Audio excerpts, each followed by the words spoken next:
Today's Fieldfisher Silicon Valley webinar. It's great to see so many of you joining us. By popular client request, today we're looking at international PEOs and employer of records. Specifically, we will cover, is international PEO a sensible global expansion strategy? How are international PEOs structured, and how does that structure differ when compared to domestic US PEO? What are the advantages of deploying an international PEO strategy? And what are some of the legal considerations you need to think about when evaluating whether international PEO is the right structure to use as you expand globally? For those of you that don't know me, I'm William Devenish, a director in the corporate team in our Silicon Valley office. I'm a UK qualified lawyer and have been based on the West Coast for the last 5 years or so. A large part of my practice focuses on counseling fast-growing, emerging US companies on their expansion and operations in Europe. I'm joined today by two of my colleagues. Megan Ward is a senior legal advisor in our privacy practice, who has a particular focus on employee privacy-related issues. James Russell is a legal advisor in our international expansion group, who supports our clients as they launch in Europe. Megan and James are both also based out of our Silicon Valley office. One point of housekeeping, as we move through the presentation today, please feel free to pop questions into the chat function and we'll do our best to answer them as we go. If we don't have time, we'll pick up with you offline later. James, do you want to kick off with some terminology? Yeah, sure. Thanks, Will. So we wanted to start off by basically answering the question, what are EORs, before anyone gets confused. So we appreciate that there's a bit of alphabet soup going on here a little bit. So we thought we'd start by untangling a little bit some of that terminology. So starting off with the one that you might be most familiar with, PEOs. Now this refers to professional employer organizations. Historically, that's been used to refer to a domestic US organization that enters into a co-employment relationship with an employer. So this allows the employer to outsource their HR functions to that PEO and potentially deal with, economy of scale issues for benefits. So some of the examples you might have heard of are ADP, TriNet, Rippling. These are all examples of domestic PEOs. Then moving on to our focus for today, EORs, so that's employers of record. These are organizations with various entities around the globe that help hire individuals on your behalf. Where you hear the term international PEO, this is actually referring to an EOR. And just to avoid any confusion, on top of that, we've also got GEOs. So that's global employment outsourcing or global employment organizations. There's different uses of the same term. But basically, here they're using the term to refer to international PEOs, or what we're calling an employer of record service. And then finally, we've got the engaging US company. This is just to make clear that during this presentation, that's the engaging US company that's employing one of the three above, either the PEO, the EOR, the GEO, whatever you want to call it. But the point is, that is you. That's the ultimate business that wants to expand globally. So now we're done with the definitions. One of the questions that we get asked all the time, Megan, if I can ask this one of you, is how similar is an international PEO to a domestic US PEO? So as hinted by the definitions, PEO domestically in the US is very different to what is called international PEO, aka employer of record. Domestic PEO is co-employment. It is a very well-established industry and it exists to allow small companies access to big business benefit packages and to have the ability to outsource certain HR functions. Importantly, there is a direct employee relationship between the engaging company and the employee. Outside of the US, as co-employment doesn't exist as a concept, what is commonly referred to as international PEO or PEO is actually employer of record. The EOR hires individuals and provides HR and payroll services. In the EOR model, there is no direct employee-employer relationship between the individual and the engaging US company. We will use the phrase EOR today, but it's important to appreciate that these can be structured quite differently, and I'll let Will talk us through those differences. Thanks, Megan. That's right. There are two typical EOR structures that are used. Firstly, the wholly owned structure, which you can see on the left-hand side of this slide, and secondly, the outsource model. The wholly owned structure sees the engaging US company enter into an MSA with the international EOR's parent entity. That's typically either a US-based company or a UK-based company. A wholly owned local subsidiary of the international EOR in the country where the employee is located will be the employer and will enter into an employment contract with the employee. The international EOR will provide HR and payroll services. Importantly, the risk and liability associated with this arrangement is passed back up to the engaging US company, that's you, via the MSA.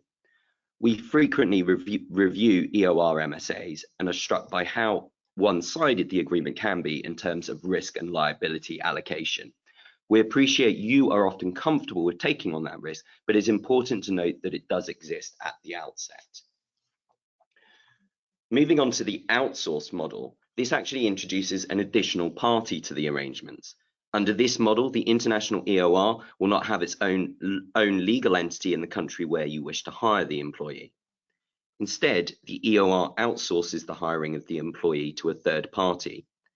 In this scenario, there is no direct contractual relationship between the engaging US company and the local outsourced hiring company.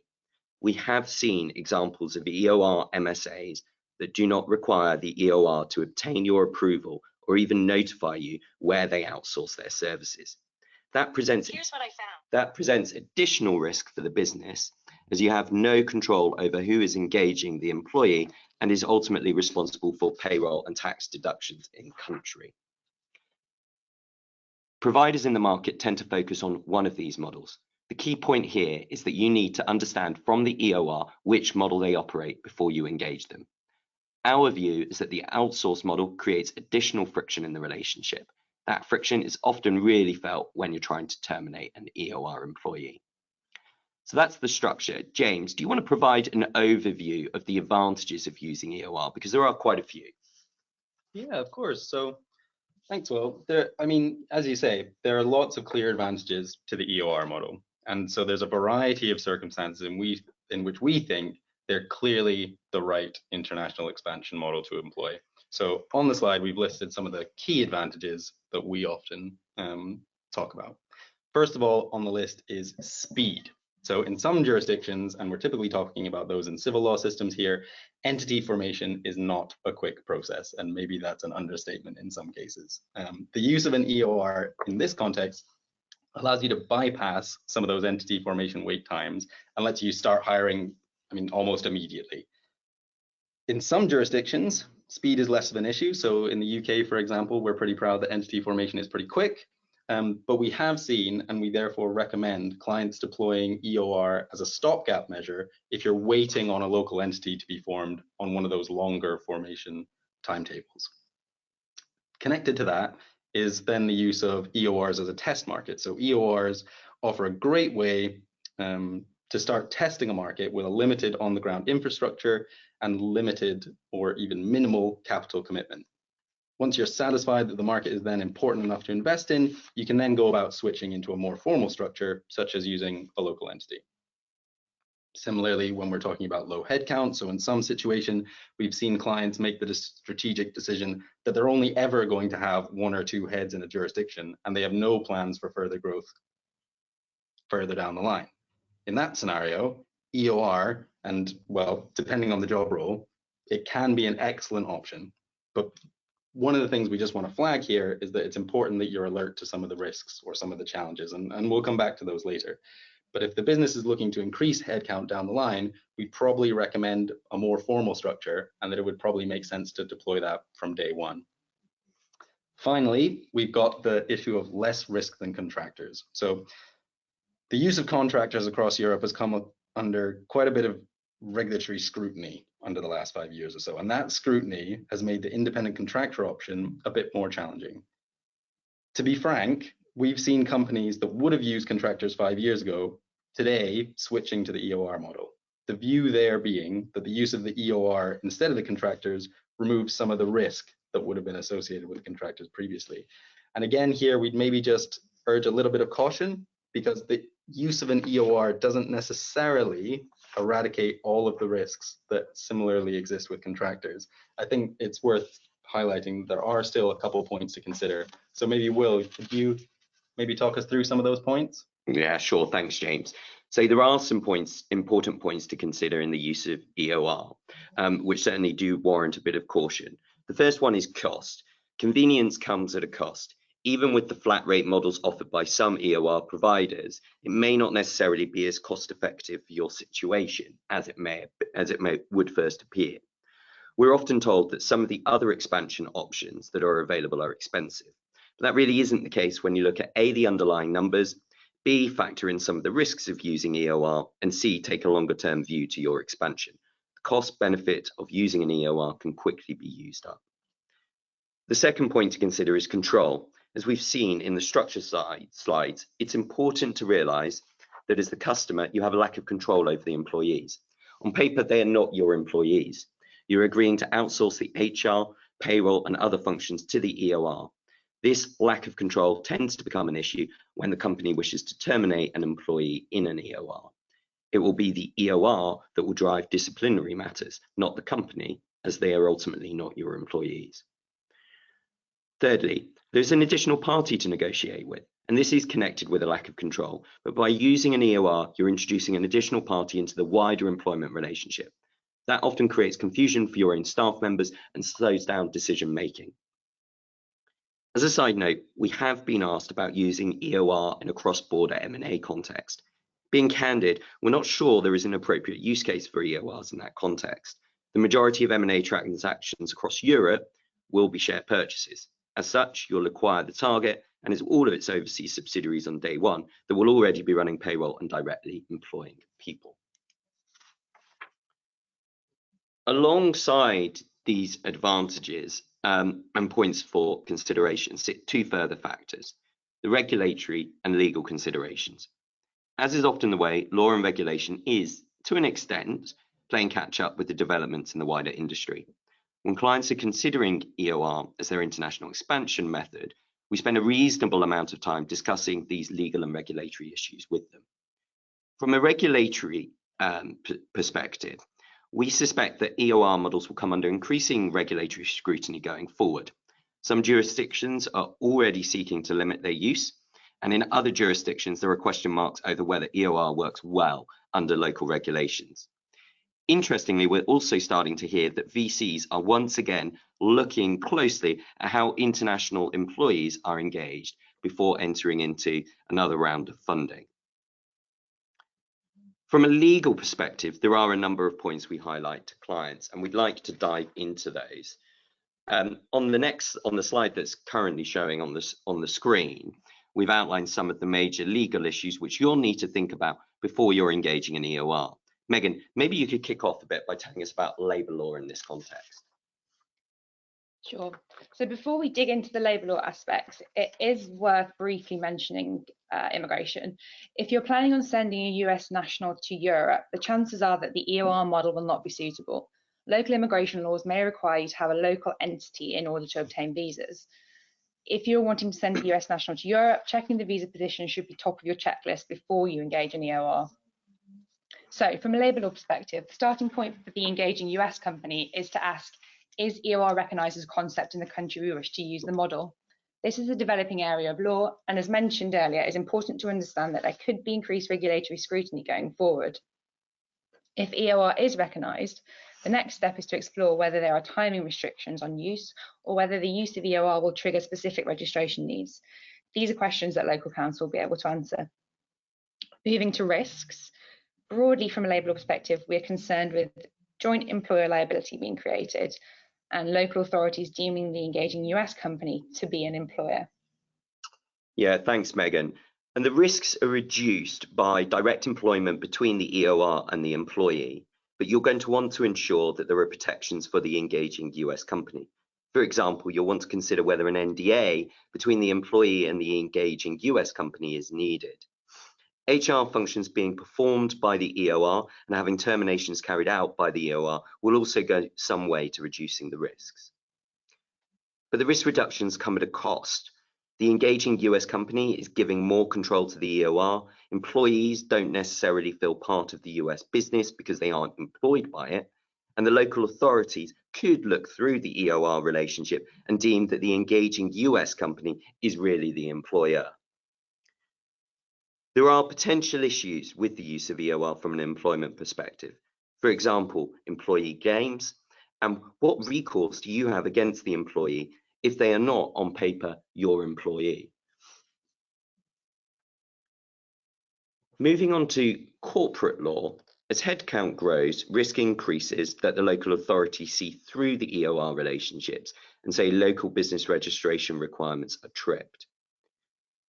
If tripped, you may have created a branch of the engaging US company overseas. You'll want to avoid this because it can result in being required to publish your US financial statements publicly at the relevant overseas business registry. From a corporate veil liability perspective, the use of an EOR won't provide the same level of liability protection as a local entity. James, do you want to look at some of the IP aspects? Yeah, thanks, Will. So thinking back to our diagrams that we had a bit earlier on in the slides, there's sort of two main steps in the IP assignment process, and that's from the employer or from the employee up to your local hiring agency or your local EOR subsidiary, and then from your local EOR subsidiary back to your EOR, and then on to the eventual US hiring company. That's you guys. So at each of those steps, there's IP issues that we want to consider. Starting at the employee level, we have to think about the fact that in a lot of jurisdictions, there will be local laws, meaning that some of the IP rights will automatically vest in the employer. So depending on who you picked as your employer there, that's either your local hiring company or your local EOR subsidiary. That'll capture some of the IP that's created. But there are other IP rights that might not necessarily be assigned automatically. So you're going to want to make sure that in your employment agreement, you're capturing that IP. Then looking at that second step, flowing from the EOR back to the engaging US company, we're then going to be looking at your MSA and making sure that that captures all of the IP that's been created by the employee or that's being captured by the employer and flowing back to you guys where you ultimately want to use it. Now, in that context, you might want to think about whether or not a third-party assignment might be needed. For instance, if you're trying to protect that US parent, there's a particular piece of IP that you're worried isn't going to flow back, you might want to put in place that extra agreement there. But the key sort of takeaway that we want to emphasize at this point is that you need to be thinking about those IP provisions. The sort of clients that we work with are often heavily tech focused and their IP is some of their most valuable property, and it's something that you don't want to be forgetting about when you're putting in place these EOR considerations. So just keep IP in mind, I think, is the takeaway here. Will, maybe you can talk us a little bit through the tax considerations as well? Yeah, sure. Thanks, James. So from a tax perspective, creating a permanent establishment is the big risk from a corporate tax point of view. In brief, this is where the local authorities deem the engaging US company has a corporate tax presence and needs to file a local tax return. There could be tax and penalties to pay as a result.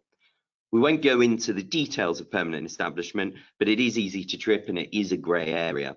You'll need to carefully review the role of those that you're hiring via the EOR and also your own presence in the country ahead of time. The use of EOR doesn't ensure that a permanent establishment isn't tripped.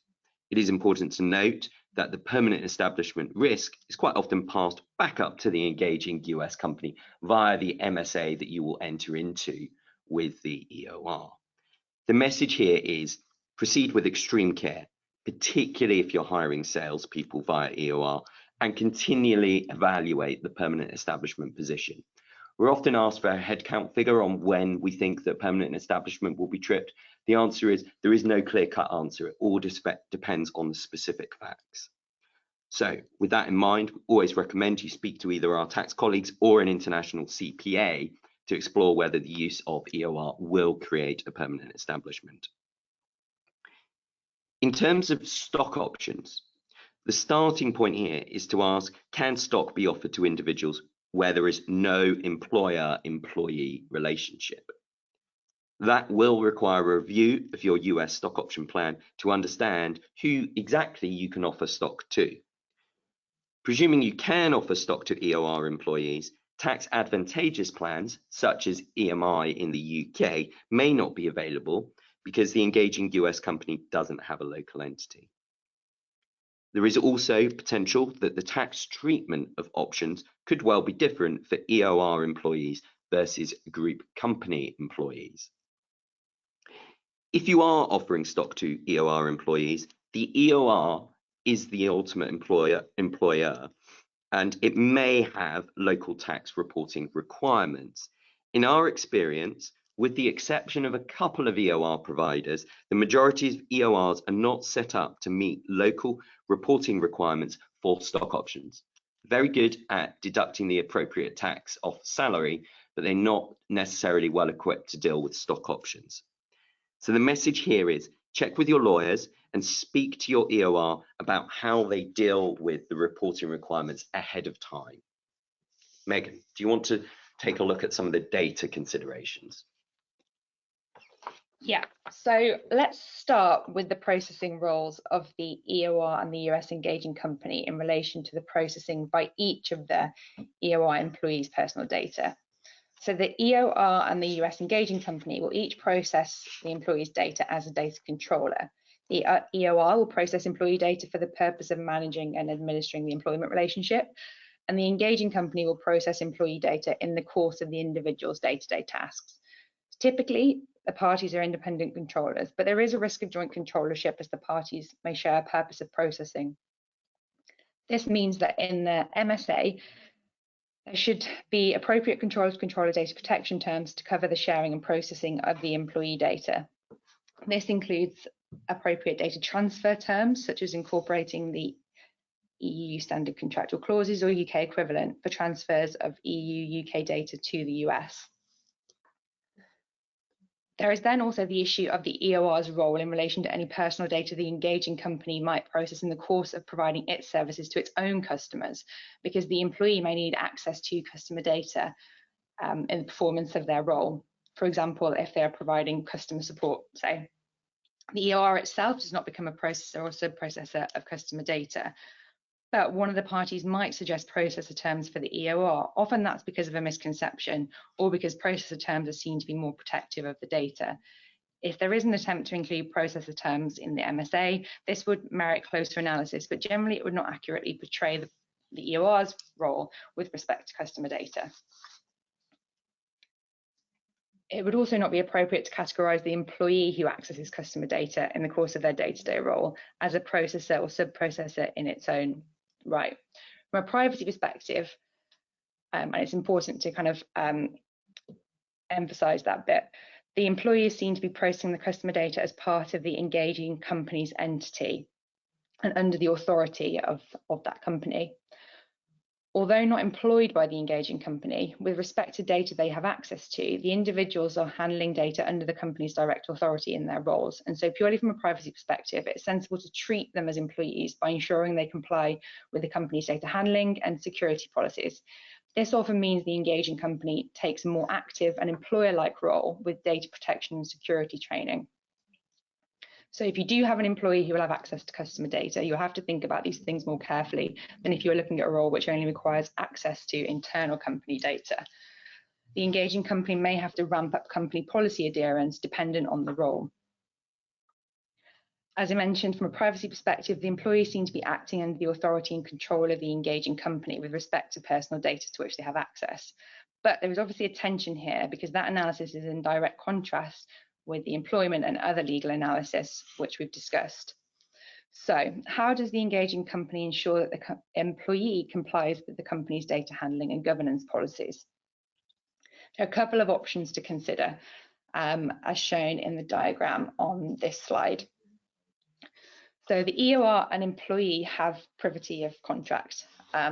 So one option is to explore whether the company can ask the EOR to push down policy commitments via the employment contract. The benefit here is that there is a direct assumption that those commitments will apply. However, there is an enforceability question as the engaging company does not have privity with the employee.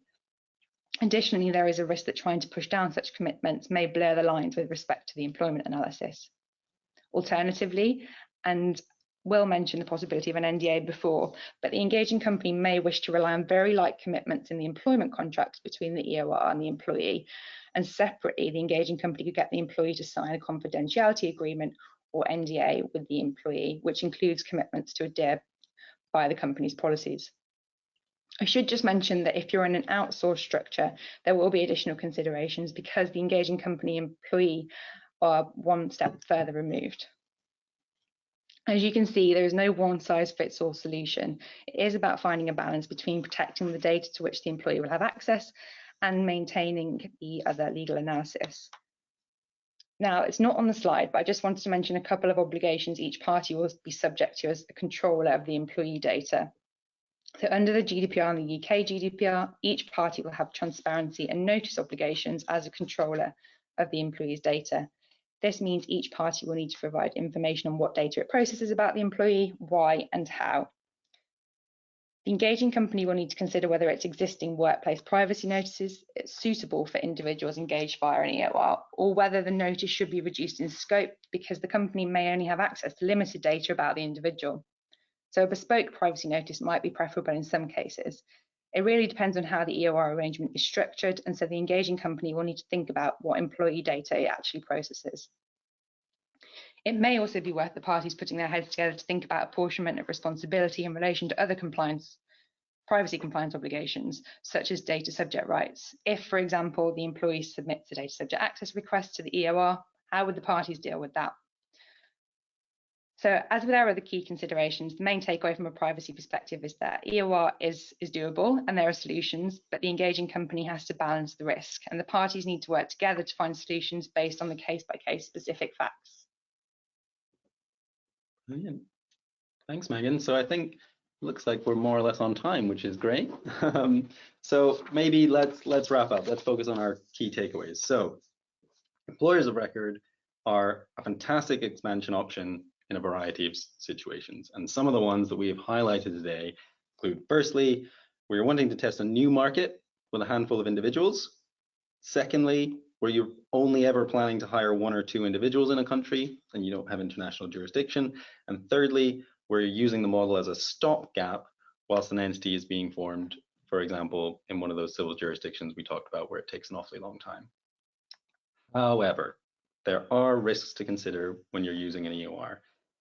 And these are that they can sometimes be costly if you're using them for a long time. So if you're thinking across the long term, the arrangements can be tricky to deal with where you're in a dismissal situation, and there are legal or compliance risks which go beyond just employment law and tax risks. So some of the things we've been talking about today, like the IP issues and the data compliance, these are important things to keep in mind.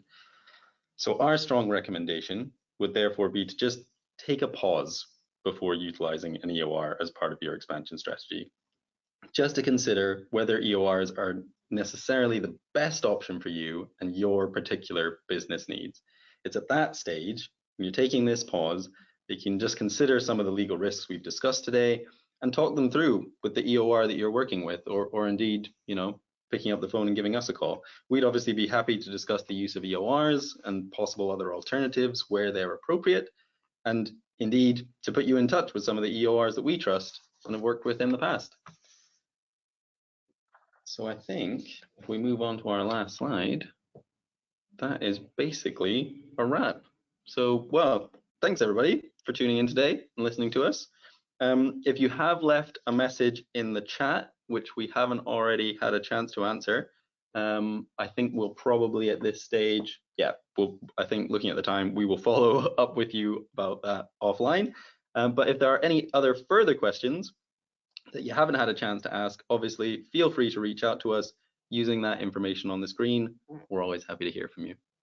All right, well, thanks again, everybody. And we will see you next time.